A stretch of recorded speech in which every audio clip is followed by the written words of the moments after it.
Factor investing. That phrase seems to be popping up quite a bit lately. The truth is, factor investing has been going on for decades, but only now is it having its moment in the spotlight. That's why a lot of new players are suddenly trying to adopt factor investing as their strategy. But at Gerstein Fisher, we've been pioneering and refining factor investing for over 20 years. We're among the first firms ever to take factor investing out of the theoretical world and apply those theories in the real world. The approach we use is called MultiFactor Investing. MultiFactor Investing is a systematic, rules-based approach. It acknowledges that risk and return should be related, but not all risks are rewarded equally. Certain parts of the financial markets reward investors more than others. For example, value securities, small companies, high-momentum securities, profitable securities, and securities with low capital expenditures have consistently earned better returns than other parts of the market. How did factor investing begin? Before the 1970s, conventional wisdom around investing tended to revolve around stock picking. Even the more analytical firms tended to look at companies from the outside, predicting how a security would perform in the future, instead of applying the scientific method using empirical observation and analysis. They also relied on theories that we now know to be flawed, like the capital asset pricing model, a single-factor model that broadly assumed that the only risk was the market risk. Other theories assumed that the market was perfectly efficient,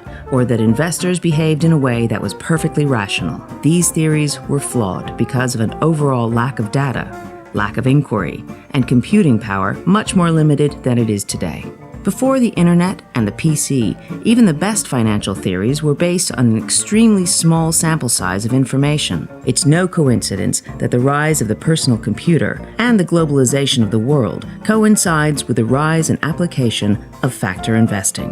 In 1972, when a personal computer was the size of a laboratory, two professors named Robert Haugen and James Hines began refining CAPM. Their work posited that low-risk stocks actually produced higher returns than expected. This was the birth of low-volatility investing. It turned the old model upside down, and it was one of the first building blocks of factor investing. 4 years later, in 1976, an economist named Stephen Ross contributed yet another building block when he pioneered the arbitrage pricing theory. With more data beginning to stream in, multiple theorists were beginning to see what lay beneath the surface of a security: exposure to the various investment factors that drove its returns.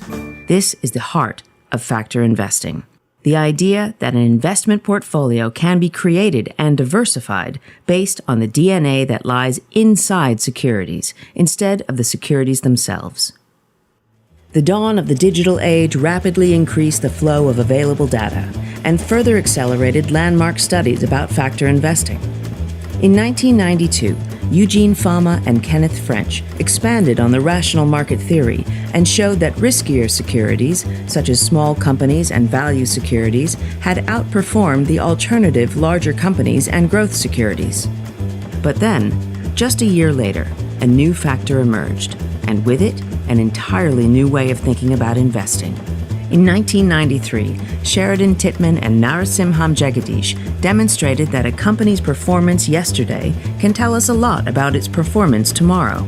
This marked the birth of a new factor: momentum. Here was the breakthrough.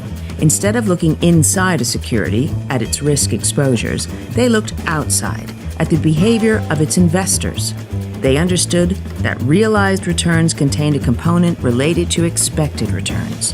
In other words, a stock's price today is affected by what investors believe it could be tomorrow, and what I think it will be tomorrow is influenced by what I believed yesterday.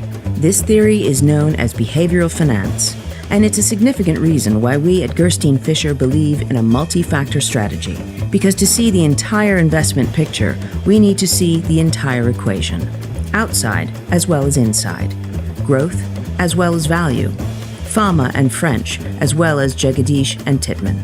They may seem to contradict each other, but at Gerstein Fisher, we believe that they complement each other. Behavioral finance is still relatively new, but it also draws upon Keynesian principles that are nearly 100 years old. To best determine the price of a security today, We must 1. Determine what the market thinks the price will be in the future. 2. Discount the market's feelings about the risk that exists. And 3. Take into account other people's opinions about 1 and 2.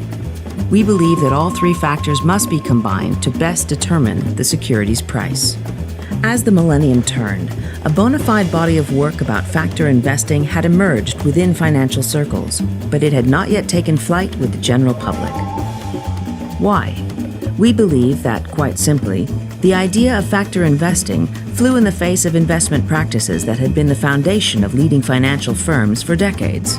For these leading investors to admit that factor investing might be a superior way of thinking would represent nothing less than a revocation of everything their firms were built on. But then came the financial crisis of 2008. Many books have been written about the true genesis of the crisis, but at its core, we learned a great deal about how risk was priced. We learned how important transparency truly is, and we learned just how human investors really are. This event marked a significant milestone in the shift towards factor-based thinking. We believe that some of the most significant work in this shift, from asset-based thinking to factor-based thinking, is being done at our firm, Gerstein Fisher. We work with the next generation of innovative thinkers, while continuing to partner with financial pioneers and icons. Today, we represent the epicenter of the factor investment world. By partnering with leading academic researchers around the world, we ground our factor-based strategies in what we believe to be the best information available anywhere in the world. Factor investing may be new to some, but it has been the bedrock of what we have been doing at Gerstein Fisher for over 20 years. Once you look at your money through a factor-based lens, you'll never look back again.